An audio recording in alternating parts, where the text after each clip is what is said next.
जे विद्यार्थी 2026-27 मध्ये बी.एड एक्झाम देणार आहेत त्यांचे हॉल तिकीट उपलब्ध झालेले आहेत। तर आता तुम्ही जेव्हा पेपरला जाणार तेव्हा तुम्हाला कोणकोणत्या वस्तू किंवा हॉल तिकीट सोबत तुम्हाला काय काय लागणार आहे या संदर्भात संपूर्ण अपडेट आजच तुम्हाला घेऊन ठेवणे गरजेचे आहे। कारण की तुम्हाला पेपरला सेंटरवर गेल्यानंतर जर तुमच्याकडे डॉक्युमेंट्स नसेल तर तुम्हाला पेपरला एंट्री मिळणार नाही आहे।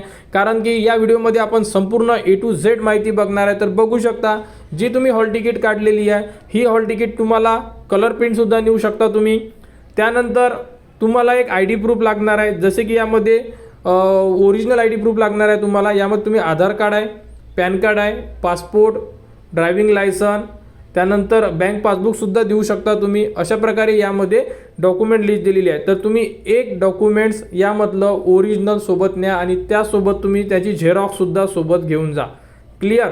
यामध्ये राशन कार्ड किंवा लर्निंग लायसन सॉफ्ट कॉपी म्हणजे जे आधारची आपण सॉफ्ट कॉपी डाउनलोड करतो हे सुद्धा यामध्ये चालणार नाही आहे। तर मेन आहे तुम्हाला की तुमचे हॉल तिकीट, त्यानंतर एक ID proof, Aadhaar card, PAN card, voting card, driving license यामध्ये जे प्रूफ देण्यात आलेले आहे तुम्ही एकदा रीड करून घ्या। यामधून एक डॉक्युमेंट्स ओरिजिनल आणि एक झेरॉक्स। क्लिअर। हे डॉक्युमेंट्स तुम्हाला पेपरला लागणार आहे। आणि खास करून यामध्ये ज्या महिलांचे लग्न झालेले आहे, ज्यांचे आधार कार्ड चेंज झालेले आहे आणि त्यांनी जर फॉर्म त्यांच्या 10वीच्या मार्कशीटनुसार भरलेला असेल तर त्यांना अडचणी येऊ शकतात। कारण बघू शकता अशा प्रकारे संपूर्ण डिटेल्स दिलेले आहे।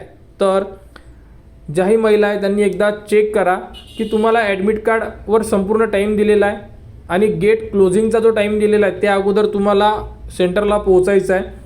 त्यानंतर बघू शकता की त्यावरती तुमचे roll number, password, date of birth, तुमचे नाव वगैरे संपूर्ण माहिती तुम्हाला चेक करून घ्यायची आहे। मिस्टेक वगैरे आहे का हे सुद्धा तुम्हाला चेक करायचे आहे। त्यानंतर तुम्हाला तिथे तुमचे बायोमेट्रिक होणार आहे, ज्यामध्ये तुमचे लेफ्ट राईट फिंगरप्रिंट घेण्यात येणार, लाईव्ह फोटोग्राफ घेण्यात येणार आहे। आणि त्यानंतर बघू शकता तुम्ही डॉक्युमेंट्सबद्दल यामध्ये सुद्धा माहिती दिलेली आहे, जे ID प्रूफ आहे। बघू शकता की तुम्हाला हॉल तिकीट लागणार आहे ओरिजिनल, त्यानंतर एक ID प्रूफ यामध्ये लिस्ट दिलेली आहे, तुम्ही यामधून एक कोणतीही घेऊ शकता। बँक पासबुकसुद्धा ऑप्शन आहे, त्यामधून तुम्ही ते सुद्धा देऊ शकता। आणि जर महिलांच्या नावामध्ये बदल असेल तर तुम्हाला मॅरेज सर्टिफिकेट सोबत ठेवायला सांगितलेलं आहे। तुम्ही बघू शकता की जर first name, last name, middle name जर काही चेंजेस असेल तर तुम्ही मॅरेज सर्टिफिकेट सोबत ठेवा, झेरॉक्स आणि ओरिजिनल। या प्रकारे महिलांसाठी सांगण्यात आलेलं आहे।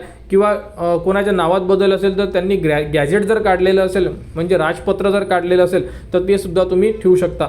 यामध्ये कंडिशन एकच आहे, जे तुम्ही हॉल तिकीटवर तुमचे नाव आलेले आहे, क्लिअर, हॉल तिकीटवर जे नाव आहे हे तुमच्या ID प्रूफवर जे तुम्ही आधार कार्ड, पॅन कार्ड देणार आहे या ID प्रूफवरचं नाव आणि तुमच्या हॉल तिकीटवरचं नाव मॅच व्हायला पाहिजे, म्हणजे संपूर्ण डिटेल्स मॅच व्हायला पाहिजे, तर तुम्हाला पेपरला एंट्री मिळणार आहे।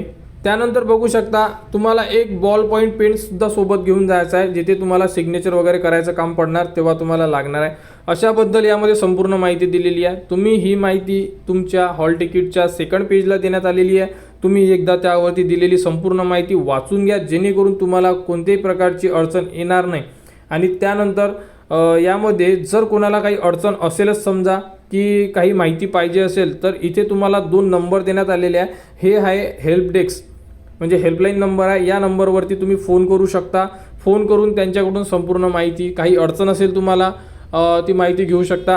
आणि जर तुमच्या हॉल तिकीटवर काही मिस्टेक असेल तर तुम्हाला तिथे एक हमीपत्र ते सुद्धा द्यायचं काम पडू शकते। तर अशाबद्दलची ही अपडेट आहे। यामध्ये कोणाला कुठेही अडचण असेल तुम्ही कमेंट्स करा, कमेंट्सवर तुम्हाला संपूर्ण माहिती दिली जाणार।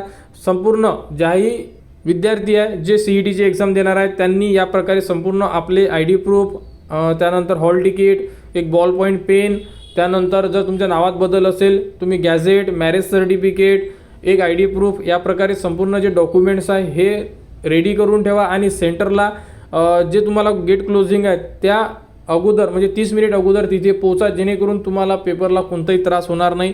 आणि जर कोणती अडचण असेल तर कमेंट्स करा, कमेंट्सवर तुम्हाला संपूर्ण माहिती दिली जाणार। आणि B.एड ॲडमिशन 2026-27 बद्दल A to Z अपडेट तुम्हाला आपल्या चॅनलवर देण्यात येणार। त्यासाठी आपल्या चॅनलच्या कनेक्टमध्ये राहा, चॅनलला सबस्क्राईब करा व हा व्हिडिओ इतरांपर्यंत शेअर करा।